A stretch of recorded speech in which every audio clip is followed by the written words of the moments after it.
Bom dia, pessoal! Que alegria estarmos aqui juntos nessa manhã para meditarmos na palavra de Deus e também orarmos por nossas famílias. Sim, hoje queremos compartilhar com vocês Ezequiel, capítulo 30, continuando uma leitura que estamos fazendo. Mesmo que você não estava acompanhando antes, nós convidamos a acompanhar conosco hoje. Esse texto é um lamento pela nação do Egito, sobre quem Ezequiel, em nome do Senhor, havia profetizado. O Egito tinha tido a oportunidade, séculos antes, de ver o livramento do povo de Israel com mão forte, com grandes milagres, quando, por ocasião do êxodo liderado por Moisés, o Senhor tirou o seu povo com braço forte do Egito, realizando grandes maravilhas, as famosas 10 pragas, e Deus se provou o Senhor, como Ele deseja novamente que as nações possam reconhecer que somente Ele é Deus, o Criador de todas as coisas, aquele que sustenta todas as coisas.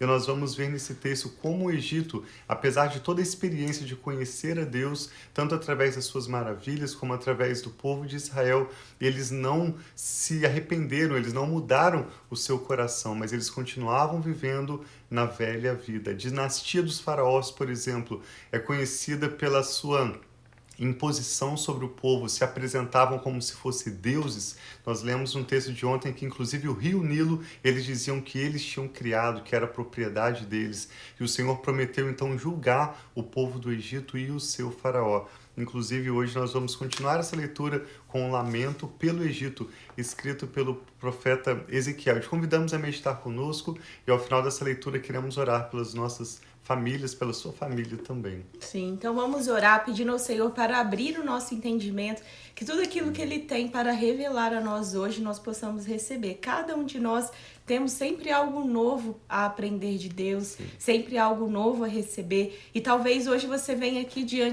junto conosco aqui nesse momento devocional que nós vamos ter juntos, com dúvidas, questionamentos. Então que nesse tempo, enquanto você lê essas histórias, esses relatos daquilo como aconteceu nessa época, Deus também possa falar no dia de hoje no seu coração. Então vamos orar. Pai, muito obrigado por essa nova manhã.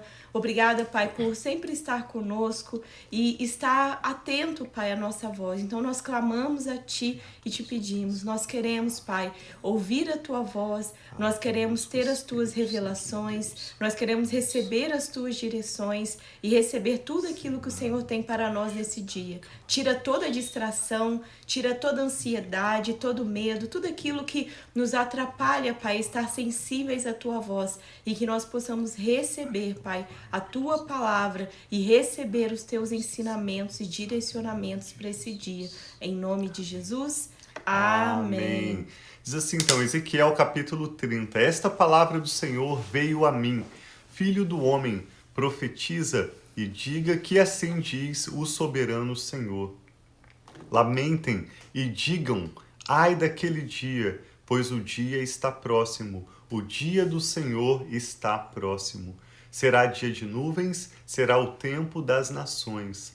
A espada virá contra o Egito e angústia virá sobre Cuxe. Quando os mortos caírem no Egito, a sua riqueza lhe será tirada, e os seus alicerces serão despedaçados. Cuxe e Pute, Lídia e toda a Arábia, a Líbia e o povo da terra da aliança cairão à espada como o Egito. Assim diz o Senhor: os aliados do Egito cairão, e a sua orgulhosa força fracassará. Desde Migdol até Assuã, eles cairão à espada, declara o soberano Senhor. Essa palavra então é sobre toda a nação daquele antigo Egito. Nós havíamos lido há alguns dias atrás sobre a profecia contra Tiro, que era uma cidade marítima e também estava se orgulhando, estava celebrando a ruína do povo de Deus e a destruição de Jerusalém.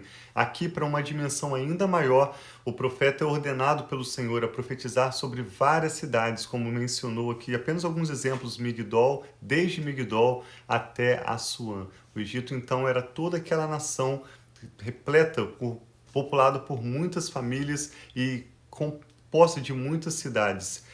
Serão arrasados no meio das terras devastadas, e as suas cidades jazerão no meio de cidades em ruínas. E eles saberão que eu sou o Senhor, quando eu incendiar o Egito e todos os que o apoiam forem esmagados. Naquele dia enviarei mensageiros em navios para assustar o povo de Cuxi, que se sente seguro.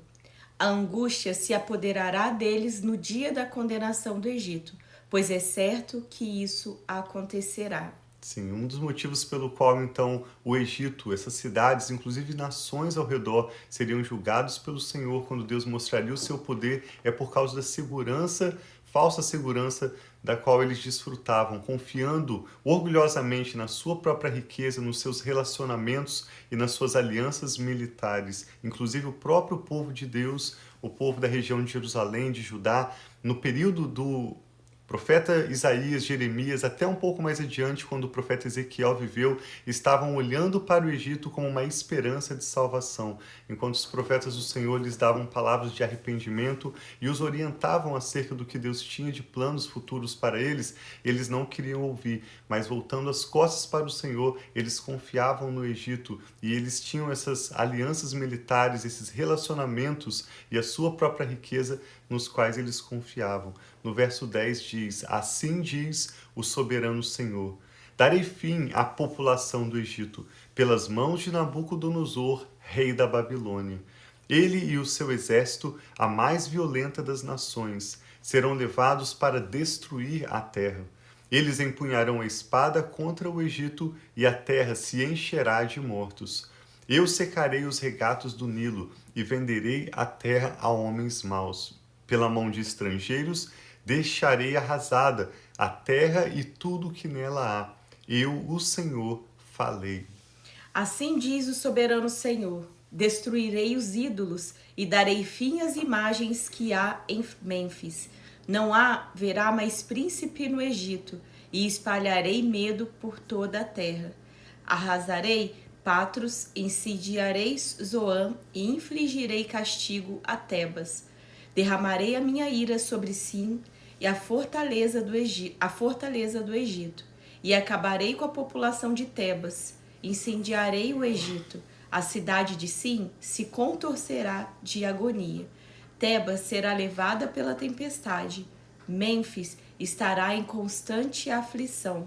Os jovens de Heliópolis e a de Bubastes cairão à espada, e a população das cidades irá para o cativeiro. As trevas imperarão em pleno dia em Táfnis, quando eu quebrar o cetro do Egito. Ali a sua força orgulhosa chegará ao fim. Repetidas vezes as Escrituras nos mostram como todo orgulho resulta em queda. A sua força orgulhosa chegará ao fim. Ficará coberta de nuvens, e os moradores dos seus povoados irão para o cativeiro. Assim eu darei castigo ao Egito, e então saberão que eu sou o Senhor. No 7º dia do 1º mês do 11º ano, a palavra do Senhor veio a mim. Filho do homem, quebrei o braço do faraó, rei do Egito. Não foi enfaixado para sarar, nem lhe foi posta uma tala para fortalecê-lo o bastante a fim de poder manejar a espada. Estou contra o faraó, rei do Egito. Quebrarei os seus 2 braços, o bom e o que já foi quebrado, e farei a espada cair da sua mão. Dispersarei os egípcios entre as nações e os espalharei entre os povos. Fortalecerei os braços do rei da Babilônia e porei a minha espada nas mãos dele. Mas quebrarei os braços de Faraó, e este gemerá diante dele como um homem mortalmente ferido. Fortalecerei os braços do rei da Babilônia, mas os braços do faraó penderão sem firmeza. Quando eu puser a minha espada na mão do rei da Babilônia e ele a brandir contra o Egito, saberão que eu sou o Senhor.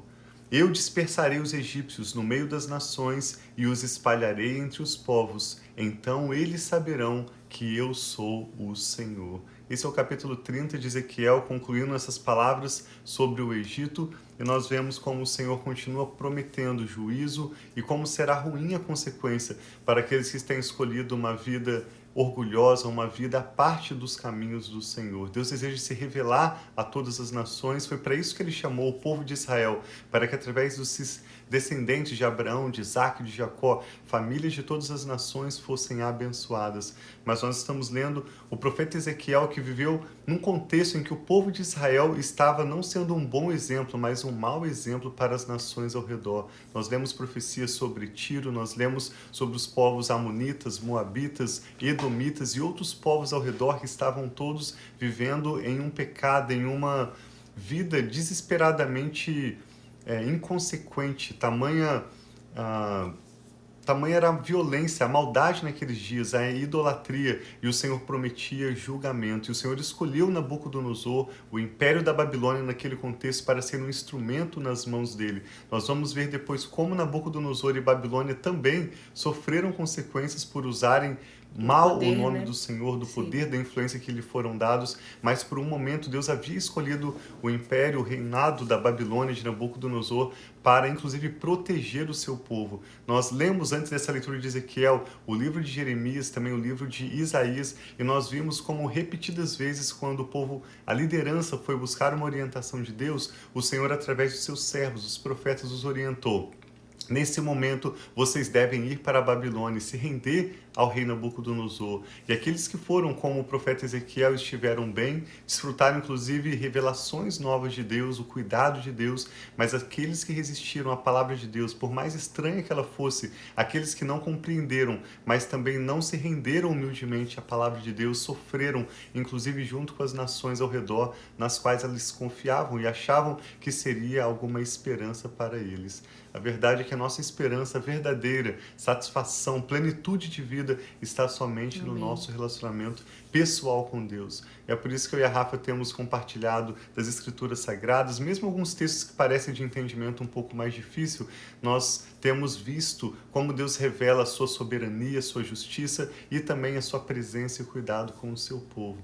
Queremos então orar pela sua vida e pela sua família, apresentar ao Senhor, seja qual for a sua necessidade, nós queremos orar com você e orar pela sua família. Amém. Que o Senhor tire de nós toda a teimosia de tentar caminhos que não são caminhos do Senhor. Tire de nós todo o orgulho quando nós estamos numa situação onde possa vir no nosso coração orgulho, comparação. Nós já falamos sobre isso várias vezes. Que saia da nossa vida toda idolatria, que não é uma idolatria somente quando nós pensamos numa imagem, isso é uma idolatria também, mas uma idolatria seja de um trabalho, seja de uma posição social, seja de um momento da sua vida que você esteja vivendo, tudo aquilo que tira os olhos do Senhor, tudo aquilo que tira a dependência, a confiança no Senhor para confiarmos em outra coisa.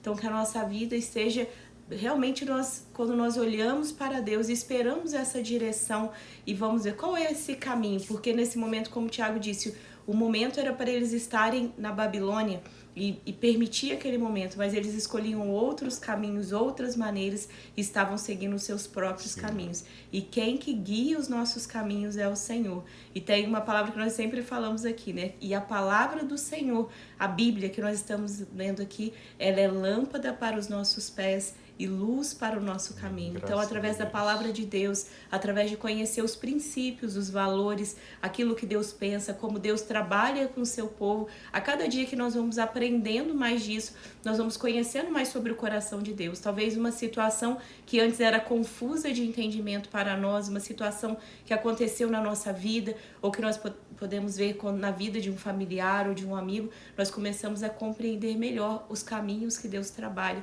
E Ele pode fazer novos caminhos também na nossa vida. Né? Pode abrir portas onde não há portas, trazer provisão de onde nós menos esperamos. Então coloque, seja qual for a sua necessidade hoje diante do Senhor, e eu e a Rafa queremos orar pela sua família e concordar em fé com você agora.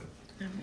Pai, nós te damos graças pela sua bondade, pelo seu amor leal. Te adoramos na beleza da tua santidade. Reconhecemos, como temos visto nessa leitura do profeta Ezequiel, que só o Senhor é Deus, soberano sobre tudo e sobre todos. Senhor. Nada escapa do seu poder, do seu governo, nada é surpresa para o Senhor. Nós sabemos, Pai, que o Senhor é a nossa fonte de vida, Amém, de toda Senhor. abundante provisão, que o Sim, Senhor é Senhor, aquele que Tu és. cura os enfermos, que levanta os que estão abatidos, Amém, que Senhor, renova em nome forças de daqueles que Jesus. estão desanimados e nos dá Sim, esperança esperança Senhor. verdadeira. Esse é Por o isso nós Senhor. olhamos para o Senhor, como o salmista Davi disse, os que olham para o Senhor estão radiantes de alegria, Amém, e o seu Senhor, em rosto nome de jamais Jesus. mostrará decepção. Amém. Não queremos, Pai, fazer como o povo de Judá nesse contexto em que estamos lendo o profeta Ezequiel, que olhava para o Egito, que olhava para os seus relacionamentos, para as suas próprias riquezas, ou mesmo sua inteligência, e achava que daí eles teriam um bom futuro, uma esperança para os seus filhos. Mas nós queremos aprender, Pai, com a história desses povos, com o que temos meditado, e principalmente queremos receber do Senhor graça e ajuda para nos rendermos humildemente às suas direções, aos apontamentos, às instruções que o Senhor tem para nós na sua palavra, e pela paz do teu Espírito Santo, guiando nossos corações em cada detalhe, em cada decisão. Oramos por sabedoria do alto, oramos, Pai, por forças renovadas, oramos por todos aqueles que agora apresentam suas famílias ao Senhor, nomes, assuntos que são colocados diante do Senhor em oração. A tua palavra nos pede, Pai, nos orienta a não estarmos preocupados sobre nada, mas em tudo, pelas nossas orações e súplicas, com ações de graças, apresentarmos ao Senhor as nossas orações. Sim, e a promessa é de que a paz do Senhor, que excede todo o entendimento humano, guardará nossos corações, nossos pensamentos em Cristo Jesus. Amém, Pai, nós te pedimos isso, Pai. Receba o nosso louvor com ações de graças, receba também nossos pedidos de oração, nossas necessidades. Contemple, Pai, a realidade de cada um e venha por tua misericórdia e graça nos responder. Envia a tua paz, envia o teu poder. Amém, nós entregamos nossa família e o nosso futuro, tudo que toma o nosso nome, Pai, sob os teus cuidados, e oramos confiando no Senhor apenas, o soberano Deus, Sim, o eterno, Senhor. que era, que é e que há de vir. Nossos olhos estão em Ti, Pai. No Amém, Senhor está a Senhor. nossa esperança, é no Senhor Sim, que confiamos. Senhor, em nome E de por isso Jesus. oramos na certeza de que o Senhor sempre nos ouve e nos responde. Oramos com fé e com ações de graças, em nome do Senhor Jesus. Amém. Então, que Deus abençoe muito o seu dia. Sim. Que você tenha um dia de paz. Eu vi ali que meu pai tá ali. Bom dia, pai. Deus abençoe seu dia, seu trabalho. E cada um de vocês que está conosco, seja agora ao vivo ou estará ao longo desse dia, que a paz do Senhor seja sobre o seu coração e que nós possamos sempre estar olhando para Ele e buscando a direção, o caminho, aquilo que Deus tem para nós. Isso mesmo. Obrigado por participarem conosco, por compartilhar essa meditação diária com alguém de quem você se lembra agora.